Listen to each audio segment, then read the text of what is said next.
It was his first time racing and he made it to the finals. Even his coach was stunned. The coach noticed Jack's tires kept throwing errors, but Jack simply said he made some adjustments. Other drivers didn't care about Jack at all. They thought his Toyota 86 had terrible performance. What they didn't know was that Jack handled every corner with ease. The organizers kept watching Jack's race closely. Although he was near the bottom in ranking, Jack just asked his coach how far the next car was, then stepped on the gas. At the same time, 3 cars up front were fighting for position. Mary, driving her Alfred, was getting nervous. There was a Civic in front of her, blocking the path between her and her brother. They weren't about to give up. All her brother had to do was fake an inside drift at the next turn. The Civic would naturally move to the outside lane to overtake. That would open a gap for Mary to pass through. Mary pulled it off. The Civic driver was shocked and started yelling. Right at that moment, Jack's Toyota 86 appeared. He completed a clean drift pass right at the corner. By the time the Civic driver realized what happened, Jack's car was gone. He couldn't believe he got passed again, and this time by a Toyota 86. Mary and her brother both saw it. The brother got anxious. Mary wasn't worried. They reached the second timing zone, a long uphill stretch. Jack's car didn't have the power to keep up here. Jack knew it too. The crowd thought there was no way Jack could catch up. But then something clicked for Jack. He realized he might still have a shot. They were almost at the third timing zone, and he wasn't in last place anymore. The coach couldn't stop being surprised. He still regretted letting Jack race with the Toyota 86. Jack was still looking for a way to pass. The Civic driver he had passed earlier had caught up to him again. Now feeling confident, the Civic driver planned to overtake at the next corner. Jack just smiled and showed what real drifting looked like.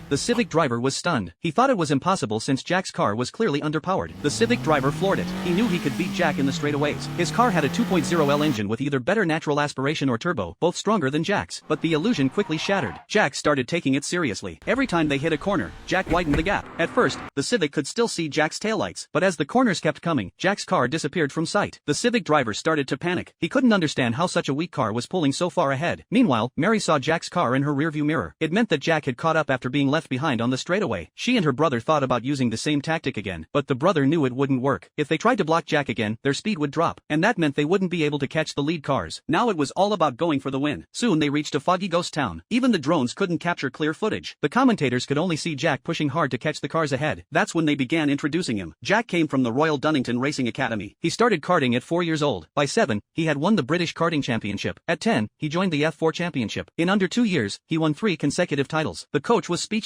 He had no idea Jack was that good. Even more surprising, Jack's mentor was once a legendary figure everyone admired. Now Jack had caught up with Mary. He intentionally slowed down. The coach couldn't believe what he was seeing. Jack knew his Toyota 86 couldn't keep up on the straights. He also knew he couldn't let others overtake him. Even when being passed, Jack stayed calm. The audience thought Jack had no chance of winning, but Jack had a plan. He was using the car in front to cut air resistance. This allowed him to make up for the Toyota's lack of horsepower on the straight sections. The coach didn't believe Jack could win. He was only in 14th place. The 13 cars ahead were setting new records. Now the entire field entered a foggy mountain stretch, with visibility limited. Jack